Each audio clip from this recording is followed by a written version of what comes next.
कांग्रेस नेता सोनिया गांधी पर बीजेपी के आरोपों को लेकर अब कांग्रेस ने पलटवार किया है। कांग्रेस का कहना है कि सोनिया गांधी का नाम वोटर लिस्ट में तब की सरकार ने नहीं बल्कि चुनाव आयोग ने जोड़ा था। चुनाव आयोग एक स्वतंत्र एजेंसी है, वो ऐसा कर सकती है। दरअसल मसला क्या है आपको बता दें। एसआईआर के मुद्दे पर बिहार से लेकर दिल्ली तक घमासान मचा है। इसी बीच सोनिया गांधी का नाम बीच में आ गया।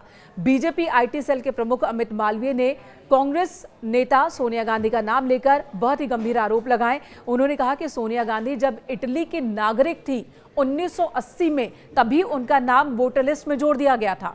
यानी कि वो भारत की नागरिक थी नहीं, प्रक्रिया पूरी हुई नहीं थी, उससे पहले ही उन्हें भारत का वोटर बना दिया गया था। जब बवाल हुआ तो 82 में उनका नाम काटा गया, लेकिन 83 में एक बार फिर नाम जोड़ दिया गया वोटर लिस्ट में, और वो भी तब जब उस वक्त उन्हें भारत का नागरिक दिखाया गया, जबकि प्रक्रिया पूरी नहीं हुई थी।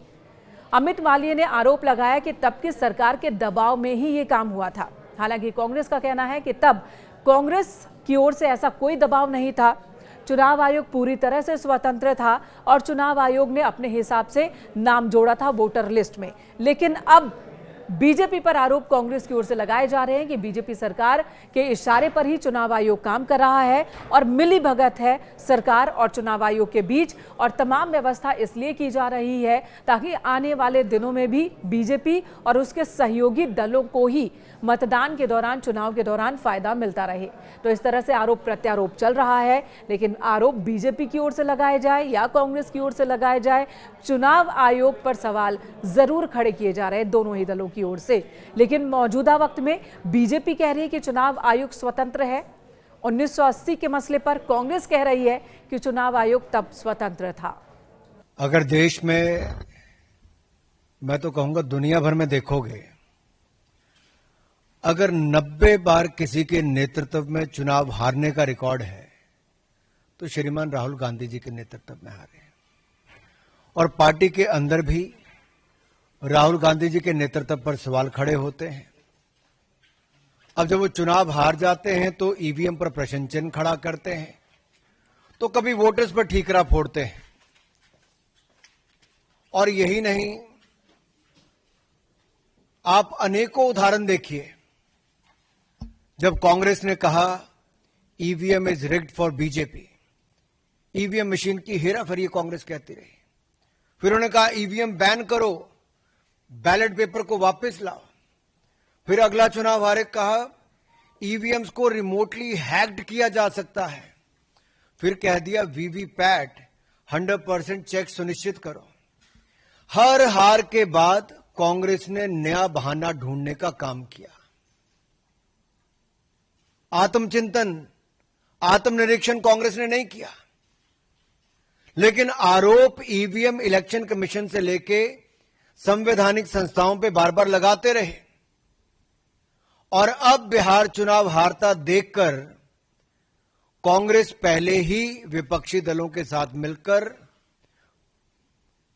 झूठे आरोप लगाने में लगी है। कल कुछ कांग्रेस के लोग कह रहे थे राहुल गांधी जी और विपक्ष के नेताओं ने बवंडर खड़ा किया। अरे भाई, बवंडर नहीं, बलंडर है। और मैं बताने वाला हूं कैसे।